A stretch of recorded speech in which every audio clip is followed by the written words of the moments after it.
আসসালামু আলাইকুম। আজকে আমি তোমাদেরকে নবম দশম শ্রেণীর অনুশীলনী ৪.২ এর ৪ এর ক নম্বর অঙ্কটা সমাধান করব। এই অঙ্কটাতে আমাদেরকে সরল করতে বলা হয়েছে।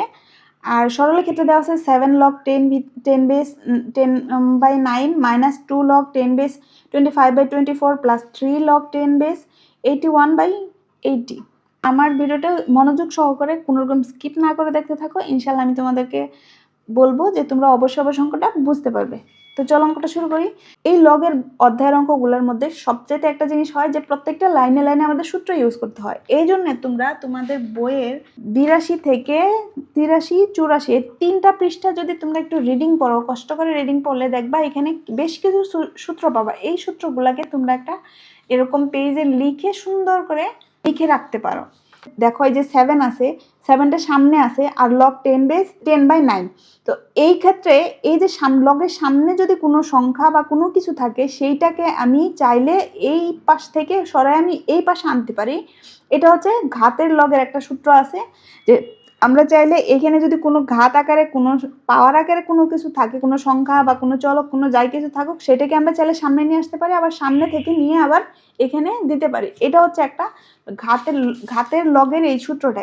এই সূত্রটা আমি এই সূত্রটা এখানে ব্যবহার করব। লগ এখানে কি আছে 10/9 আর এই যে এটার উপরে ঘাত হিসেবে বা পাওয়ার হিসেবে উপরে 7 চলে গেল, মাইনাস সেমভাবে এখানে একই কাজ করব। এই 2টা এই এতটুকুর উপরে ঘাত হিসেবে চলে যাবে, অর্থাৎ লগ 10 বেস 25/24 এটারে হোল স্কোয়ার প্লাস লগ সেমভাবে এখানে এই 3টাও এখানে এর উপরে চলে যাবে 10 বেস 81/80। এটা আমি যে সূত্রটা ইউজ করলাম সেটা হচ্ছে ঘাতের লগ। তো ঘাতের লগের যে সূত্রটা সেটা ব্যবহার করছি। খেয়াল করে দেখো সবগুলোর ক্ষেত্রেই কিন্তু লগ 10 বেস আছে, ভিত্তি একই রকম। আর ভিত্তি যদি একই রকম থাকে আমি সবগুলো থেকে ভিত্তি লগ সহকারে এই 10 বেসটা কমন নিতে পারি। আর যদি আমি কমন নেই তখন এই ক্ষেত্রে একটা জিনিস হবে যে এই যে মাইনাস আছে, মাইনাস যদি আমি লগ 10 বেসটাকে নিয়ে নিলাম, মাইনাস থাকলে ভাগ হয়ে যাবে আর প্লাস থাকলে গুণ হয়ে যাবে। আর এই সূত্রগুলা হচ্ছে তোমাদের লগের গুণফলের সূত্র। এই যে প্লাস থাকলে ইনটু হয়ে যায় আর যদি মাইনাস থাকে তাহলে এই যে এখানে ভাগ হয়ে যায়। ভাগ চিহ্ন এইভাবেও দেওয়া যায়, ভাগ চিহ্ন আবার আরেকভাবেও দেওয়া যায়। তো আমি এই লাইনে এই দুইটা সূত্র ইউজ করব। যে যদি আমি 10 বেসটা কমন নিয়ে নিলাম তাহলে এখানে কি থাকলো 10/9 হোল টু দ্য পাওয়ার 7 এটা। আর এই যে মাইনাস ছিল, মাইনাসটা কি হয়ে যাবে এখানে জাস্ট ভাগ হয়ে যাবে। আর যেহেতু আমি লগ 10 বেস 7 কমন নিছি, কমন নিলে যেহেতু আমার এটা প্রথম ফার্স্ট ব্র্যাকেট ছিলই, তো এই জন্য আমাকে একটা সেকেন্ড ব্র্যাকেট দিয়ে দিতে হবে ভাগ। তারপরে কি এটা তো আমি নিয়ে নিছি, তাহলে এটা যদি চলে যায় তাহলে কি থাকবে এখানে 25/24 আর এটার হোল স্কোয়ার ছিল। আর এই প্লাস বললাম যে মাইনাস থাকলে ভাগ হয়ে যাবে আর প্লাস থাকলে ইনটু হয়ে যাবে। ইনটু এখানে লগ 10 বেসটা তো আমি কমন নিছি, এটা এখানে চলে গেছে, কমন নিয়ে নিছি। তাহলে এখানে 81/80 whole to the power whole cube. আর এই যে সেকেন্ড ব্র্যাকেট দিয়েছিলাম, সেকেন্ড ব্র্যাকেটটা আমি ক্লোজ করলাম। এবার লগ 10 বেস, এখন এই যে পাওয়া ভাগ যে আছে, ভাগটাকে আমি প্রথমত গুণ আকারে দিয়ে দিই। তাহলে গুণ আকারে যদি দিয়ে দিই 10 বেস 7 আর এখানে হচ্ছে 9, ভাগটা গুণ হইলে কি হয় যে এই যে ভগ্নাংশটা 25/24, 24টা উপরে চলে যাবে, 25টা নিচে চলে আসবে। তাহলে 24টা উপরে চলে গেলো আর 25টা নিচে চলে আসলো। আর এই যে এখানে পাওয়ারগুলো যে ছিল পাওয়ারগুলো অবশ্যই দিতে হবে হোল স্কোয়ার ইন্টু আর 81/80 এই যে হোল কিউব। আর এখানে সেকেন্ড ব্র্যাকেটটা যে ছিল সেকেন্ড ব্র্যাকেটটা অবশ্যই দিয়ে দিতে হবে। 10 বেস এই যে 10 আছে এটাকে আমি ভাঙবো। কিভাবে ভাঙবো? মৌলিক উৎপাদক আকারে ভাঙবো। 10কে যদি ভাঙো তাহলে 5 দুগুণে 10 হয়, তাহলে 2 × 5 লেখা যায়। আবার এই 9কে যদি ভাঙো তাহলে 3 × 3 অর্থাৎ 3 স্কোয়ার লেখা যায়। তাহলে আমরা 3 স্কোয়ার দিতে পারি। আর হোল টু দ্য পাওয়ার কত আছে 7 ইন্টু 24কে যদি তুমি এখানে মৌলিক উৎপাদক আকারে ভাঙো তাহলে 24, তাহলে 2 দিয়ে ছোট ছোট আকারে ভাঙবো। 12 দুগুণে 24, তাহলে এখানে দিচ্ছে 6 দুগুণে 12 আবার 2 তাহলে 3। তাহলে 2 × 2 × 2 মানে কি 2 কিউব, 3টা 2 আছে মানে আমরা 2 কিউব দিতে পারি। তাহলে 2 কিউব ইন্টু এখানে কত 3, 3 কিন্তু একটা আছে তাহলে 3। আমরা এইগুলাকে ভাঙে আমি সূচক আকারে লিখতেছি।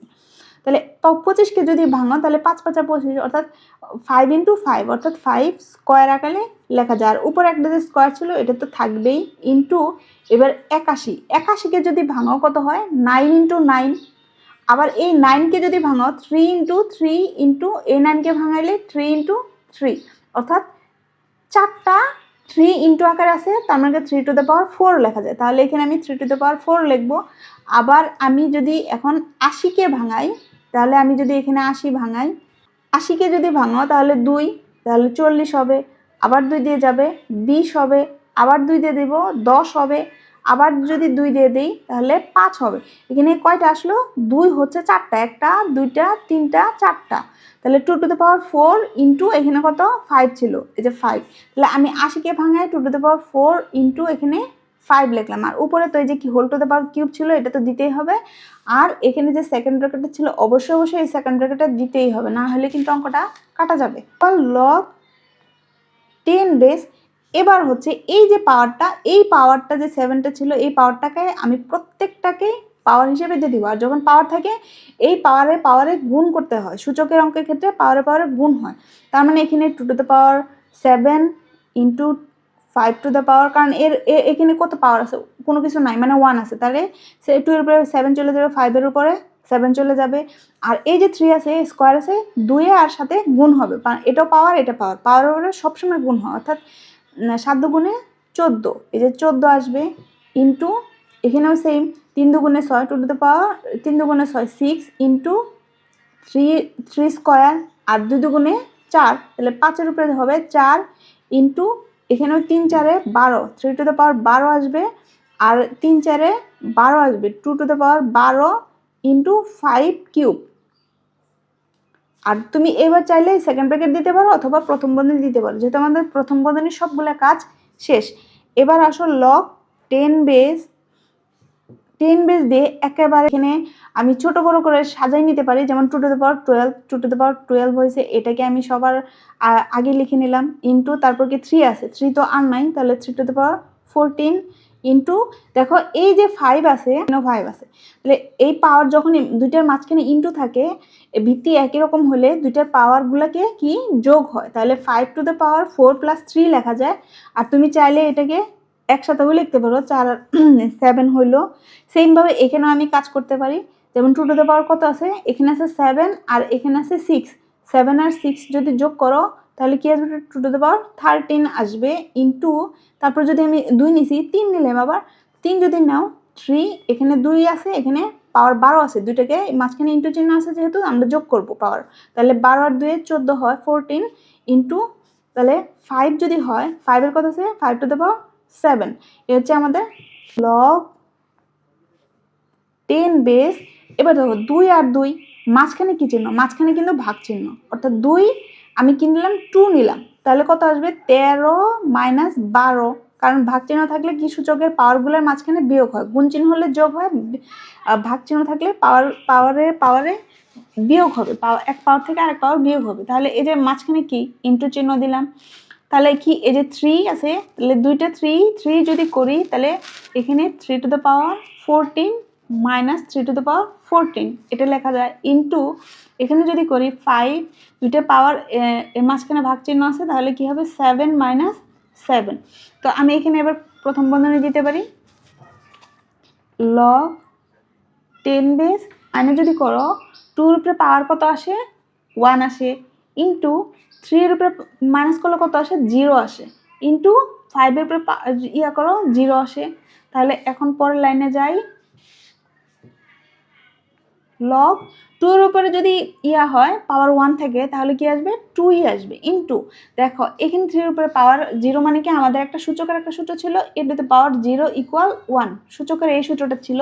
তো এই সূত্রটার মানে হচ্ছে যে কোনো কিছু এর জায়গায় যে কোনো সংখ্যা পাওয়ার চলক যাই কিছু দেন কেন কোনো কিছুর উপরে পাওয়ার 0 হলে সেটার মান 1 হয়, অর্থাৎ 3 এর উপরে পাওয়ার যদি 0 হয় সেটার মানও 1 হবে ইন্টু 5 এর উপরে পাওয়ার যদি 0 হয় সেটার মানও 1ই হবে ইকুয়াল। আমি এখানে দেখি লগ 10 বেস, যদি লগ লগ 10 বেস, তাহলে 2 একে 2, 2 একে 2, তার মানে কত আসলো এখানে 2।